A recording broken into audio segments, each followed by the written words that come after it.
But I'm not even sure it's really about the money. I think money is a measurement stick of power, right? Exactly. It's printed on demand. So even in a world where we have superintelligence and money is no longer a problem. Correct. I still think power is going to be insatiable for so many people. So there'll still be war because, there will be more war, in my view. I want the strongest AI. I don't want my... And I don't want, what Henry Kissinger called them? The eaters. The eaters. Yeah. Brutal as that sounds. What, is that the people at the bottom of the socioeconomic... That don't produce but consume. So if you had a Henry Kissinger at the helm, and we have so many of them, what would they think? Like, I don't even know who that is. Why very prominent military figure in the US history. Why would we feed 350 million Americans, America will think. But more interestingly, why do we even care about Bangladesh anymore? If we can't make our textiles there, or we don't want to make our textile there. I imagine throughout human history, if we had podcasts, conversations would have been warning of a dystopia around the corner. When they heard 100%. Of technology and the internet, they would have said, we're finished. And when the tractor came along, they would have said, oh God, we're finished because we're not going to be able to farm anymore. So is this not just another one of those moments where we couldn't see around the corner, so we forecasted unfortunate things? You could be. I'm begging that I'm wrong. Okay? I'm just asking if there are scenarios that you think that can provide that. Mustafa Sulaiman you hosted him here. I did, yeah. He was on the show. The Coming Wave. Yeah. And he speaks about pessimism aversion.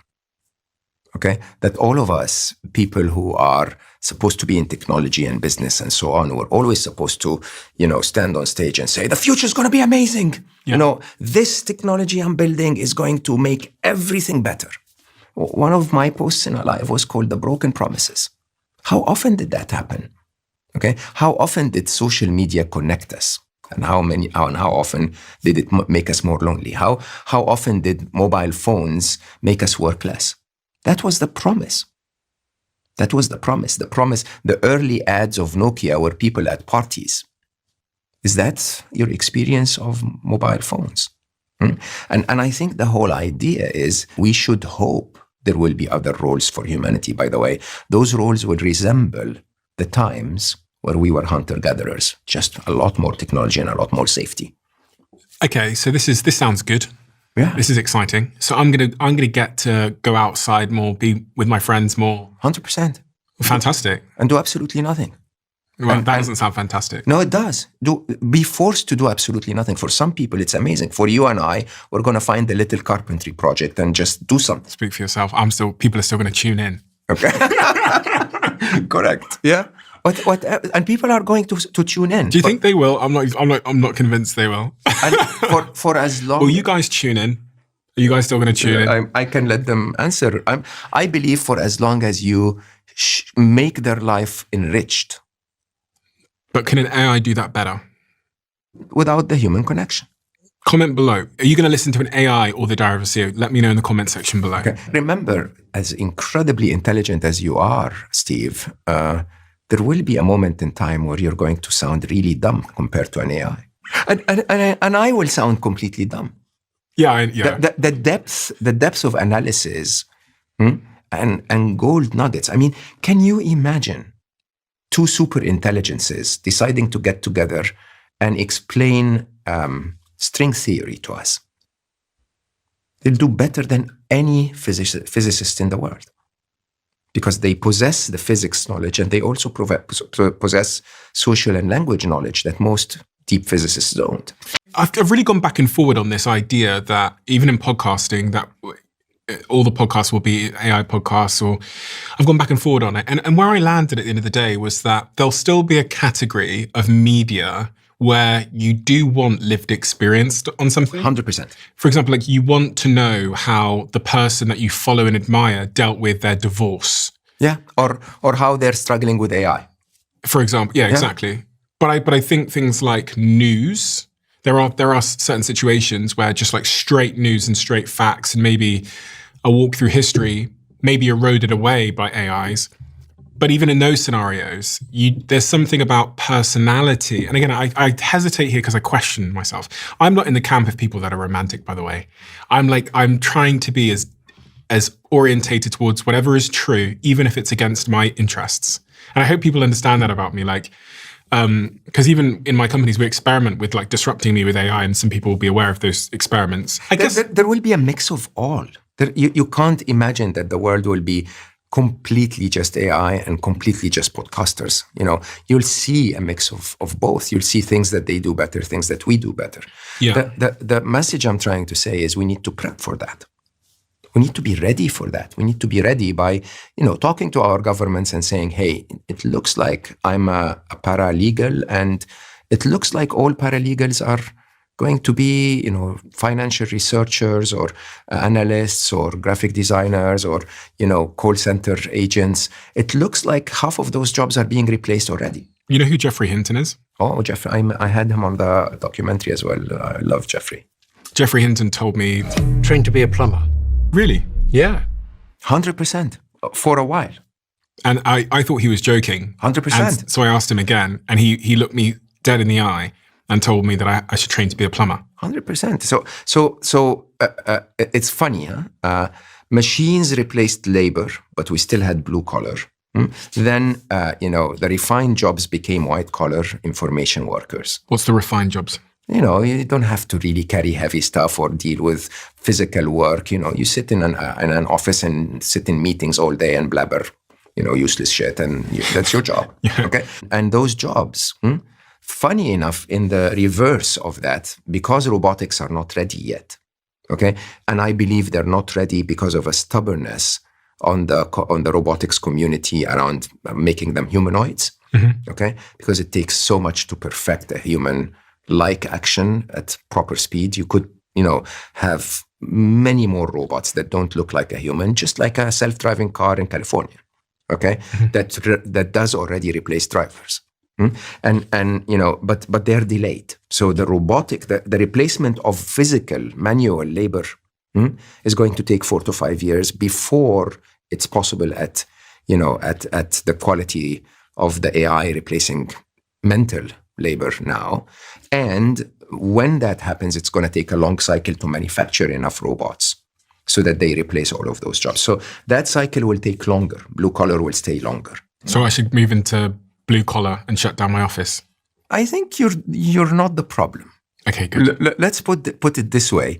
There are many people that we should care about, that are a simple travel agent or an assistant, that will see, if not replacement, a reduction in the number of pings they're getting. Simple as that.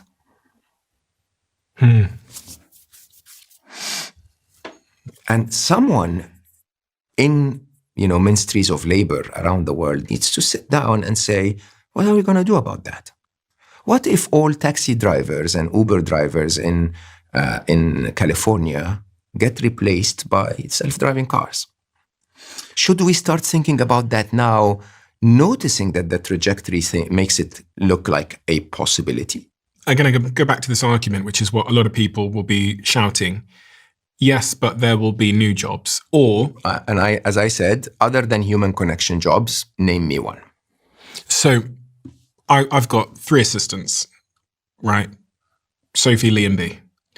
And okay, in the near term, there might be, with AI agents, I might not need them to help me book flights anymore. I might not need them to help do scheduling anymore. Or even I've been messing around with this new AI tool that my friend built.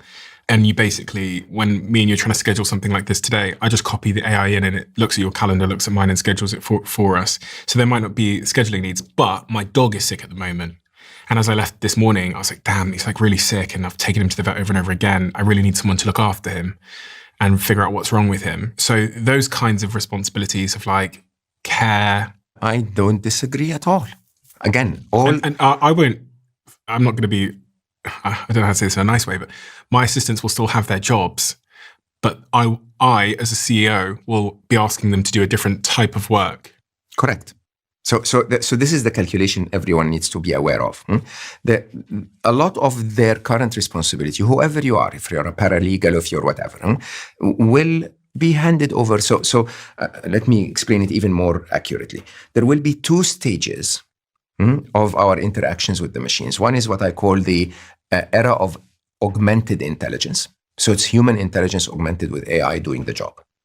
And then the following one is what I call the era of machine mastery. The job is done completely by an AI without a human in the loop. Okay? So in the era of augmented intelligence, your assistances will augment themselves with an AI to either be more productive, okay, or interestingly, to reduce the number of tasks that they need to do. Correct? Now, the more the number of tasks get reduced, the more they'll have the bandwidth and ability to do tasks like take care of your dog, right? Or tasks that, basically is about meeting your guests or whatever. Human connection, life connection. But do you think you need 3 for that? Or maybe now that some tasks have been, outsourced to AI, will you need 2? You can easily calculate that from call center agents. So from call center agents, they're not firing everyone, but they're taking the first part of the funnel and giving it to an AI.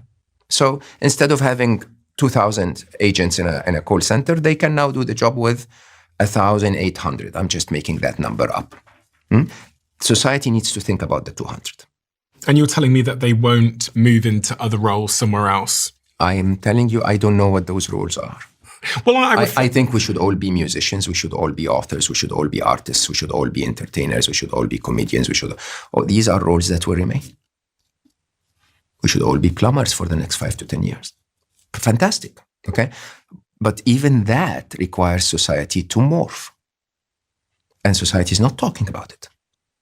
Okay, I had this wonderful interview with friends of mine, Peter Diamandis and some of our friends, and they were saying, the American people are resilient. They're going to be entrepreneurs.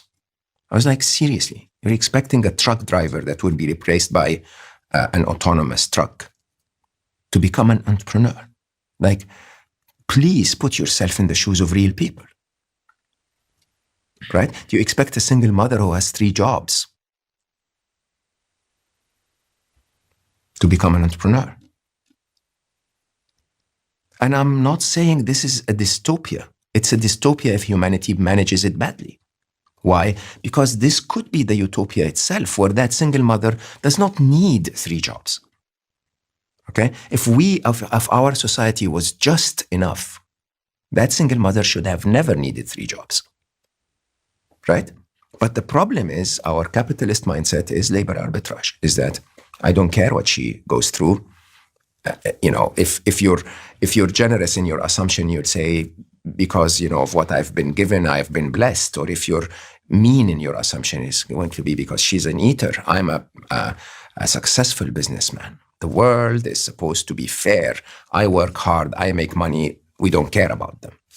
Are we asking of ourselves here something that is not inherent in the human condition? What I mean by that is the reason why me and you are in my office here, we're on the 4th or 3rd floor of my office in central London.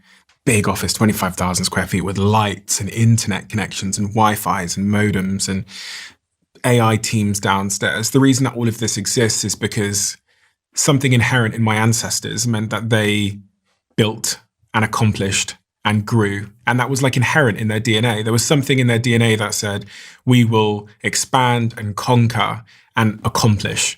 So they've passed that to us because we're their offspring. And that's why we find ourselves in these skyscrapers. There is truth to that story. It's not your ancestors. Right? What is it? It's the media brainwashing you. Really? 100%. But if you look back before times of media, the reason why Homo sapiens were so successful was because they were able to dominate other tribes. No. Through banding together and communication. They conquered all these other whatever came before Homo sapiens.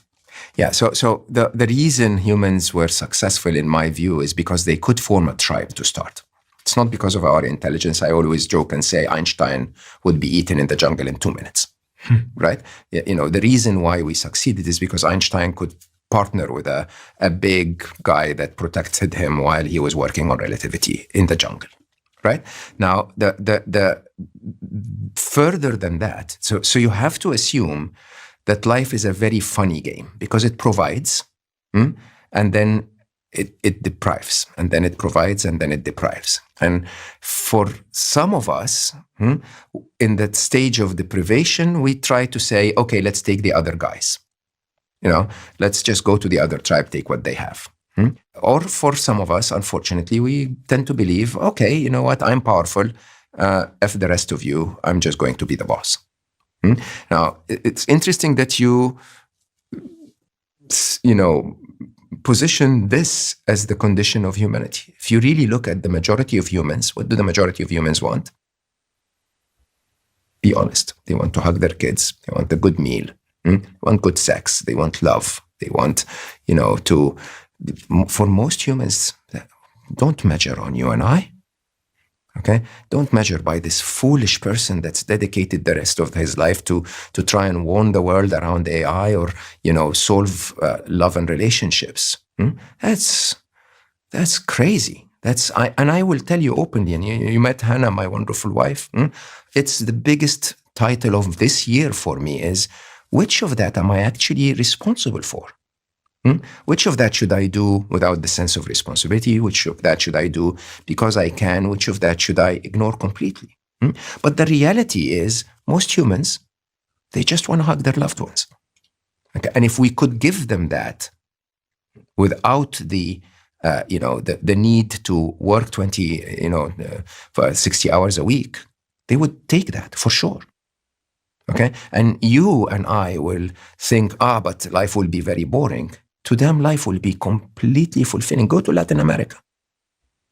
Go to Latin America and see the people that go work enough to earn enough to eat today and go dance for the whole night.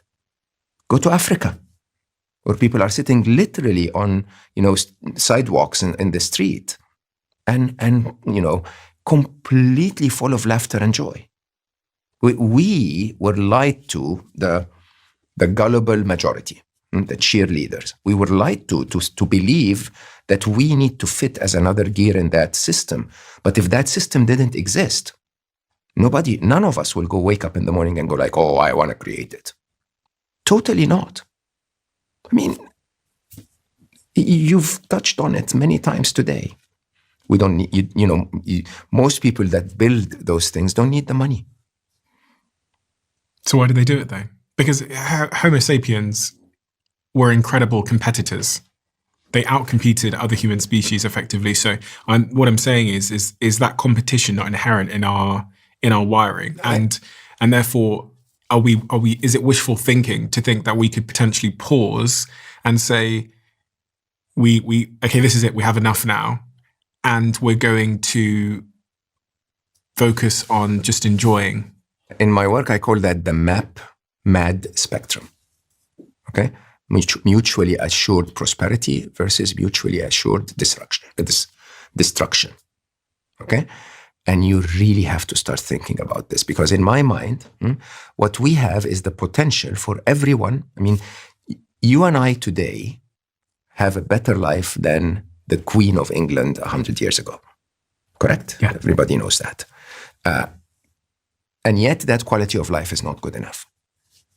The truth is, just like you walk into an electronics shop and there are 60 TVs and you look at them and you go like, this one is better than that one, right? But in reality, if you take any of them home, it's superior quality to anything that you'll ever need, more than anything you'll ever need. That's the truth of our life today. The truth of our life today is that there isn't much more missing. No.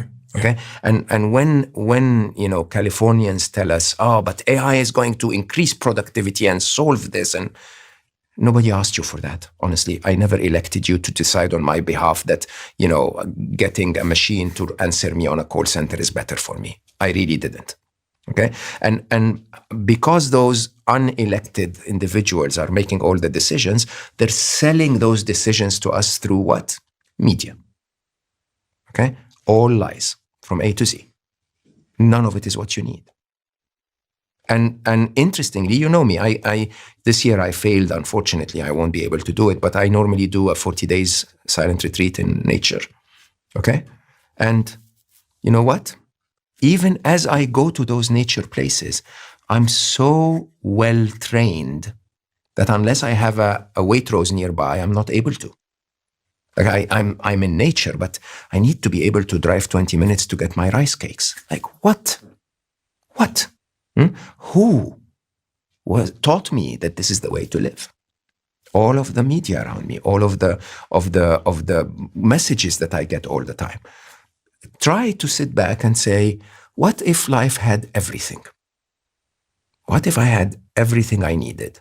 I could read, I could do my handcrafts and hobbies. I could, fix my, restore classic cars, not because I need the money, but because it's just a beautiful hobby.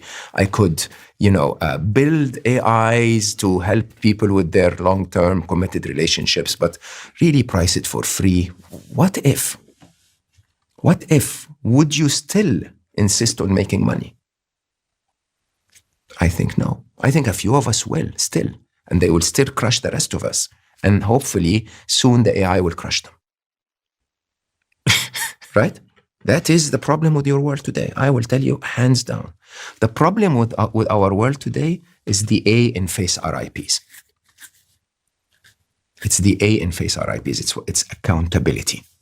The problem with our world today, as I said, the top is lying all the time. The bottom is gullible, cheerleaders. And there is no accountability. You cannot hold anyone in our world accountable today. Okay? You cannot hold someone that develops an AI that has the power to completely flip our world upside down. You cannot hold them accountable and say, why did you do this? You cannot hold them accountable and tell them to stop doing this. You can look at the world, the wars around the world, hundreds of thousands of people are dying. Okay, and International Court of Justice will say, "Oh, this is war crimes." You can't hold anyone accountable. Okay, you have 51% of the U.S. today saying, "Stop that." 51% change their view that that their money shouldn't be spent on wars abroad. Okay, you can't hold anyone accountable. Trump can do whatever he wants. He starts tariffs, which is against the Constitution of the US, without consulting with the Congress. You can't hold him accountable. They say they're not going to show the Epstein files. You can't hold them accountable. It's quite interesting. In Arabic, we have that proverb that says, the highest of your horses you can go and ride. I'm not going to change my mind. Okay? And that's truly... What does that mean? So basically, people in the old Arabia, they would ride a horse to exert their power, if you want. So go ride your highest horse. You're not going to change my mind. Oh, okay. Right? And the truth is, I think that's what our politicians today have discovered, what our oligarchs have discovered, what our tech oligarchs have discovered, is that I don't even need to worry about the public opinion anymore. Okay. At the beginning, I would have to say, this is for democracy and freedom, and I have the right to defend myself, and all of that crap. And then eventually, when the world wakes up and says, no, hold on, you're going too far, they go like, yeah, go ride your highest horse. I don't care. You can't change me. There is no constitution. There is no ability for any citizen to do anything.